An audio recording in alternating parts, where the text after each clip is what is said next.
Jackie Kostick joins us to explain what this means for victims and one of the Valley's largest employers. Jackie.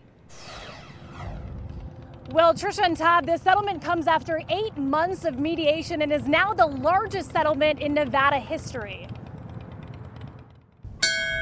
Just days after the city marked the somber second anniversary of the Route 91 festival shooting, there's a settlement between victims and MGM Resorts. And while nothing will be able to bring back the lives lost or undo the horrors so many suffered on that day, this settlement will provide fair compensation for thousands of victims and their families. Las Vegas lawyer Robert Eglett of Eglett Adams represents about 2,500 of the 4,400 victims in the case, which includes the families of the 58 people killed and survivors.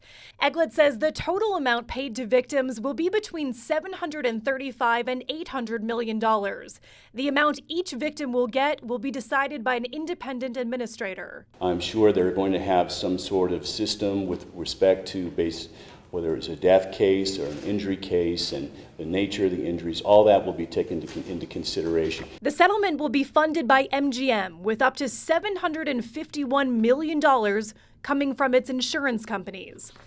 Victims of the shooting who have not filed a claim will more than likely not be able to participate.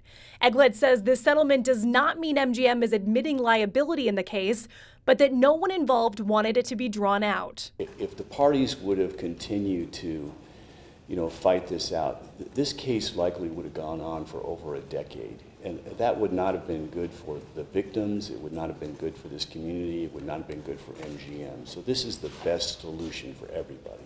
MGM issued a statement saying it hopes this will offer closure to people affected.